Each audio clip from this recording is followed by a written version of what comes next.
काफ़ी सिंपल सा टॉपिक शुरू करने वाले हैं, ऑडिट। एक वर्ड में अगर ऑडिट को डिफाइन किया जाए तो उसका मतलब होता है एग्जामिनेशन।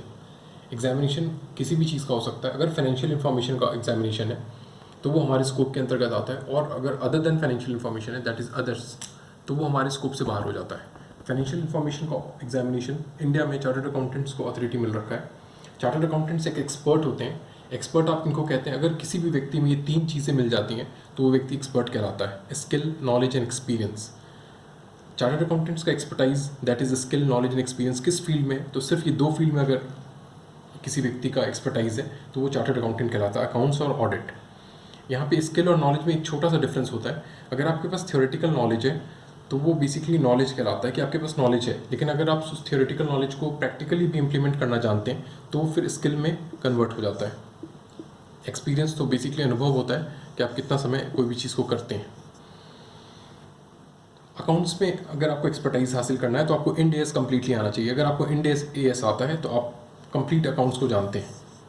ऑडिट में कंप्लीट एक्सपर्टाइज हासिल करने के लिए आपको स्टैंडर्ड्स ऑन राइटिंग आना चाहिए। अगर आपको स्टैंडर्ड्स ऑन राइटिंग आता है इसका मतलब आपको कंप्लीट ऑडिट आता है।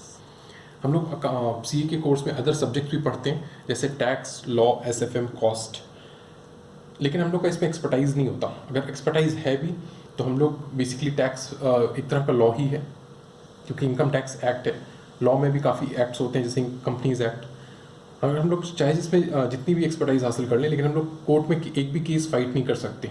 केस कौन फाइट करेगा? एडवोकेट्स ही। तो बेसिकली टैक्स या लॉ के पेपर का एक्सपर्टाइज किसको कहते हैं? एडवोकेट्स को। SFM में जो लोग MBA किए होते हैं फाइनेंस में, उन लोग का एक्सपर्टाइज होता है SFM में। कॉस्ट के एक्सपर्टाइज किसको कहते हैं? कॉस्ट अकाउंटेंट को।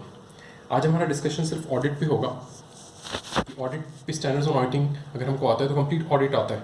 स्टैंडर्ड्स ऑन ऑडिटिंग अगर देखें तो ये लोवेस्ट 3 डिजिट नंबर से शुरू होता है और हाईएस्ट 3 डिजिट नंबर तक ही जाता है। स्टैंडर्ड्स ऑन ऑडिटिंग का जो कंप्लीट सीरीज़ है वो 100 से लेकर 999 तक ही होता है। याद करने का तरीका क्या है? लोवेस्ट 3 डिजिट नंबर से शुरू होता है और हाईएस्ट 3 डिजिट नंबर तक जाता है। पहला कैटेगरी आता है 100 से लेकर 199, 200 से 299, 300 से 399, 4 से 499, 5 से 599, 600 से 699, 700 से 799, 800 से 899, 900 से 999, 999। इसमें एक ये 2 कैटेगरी जो है ना ये मर्ज हो रखा है। 300 से 499 तक लिखते हैं हम लोग इसको।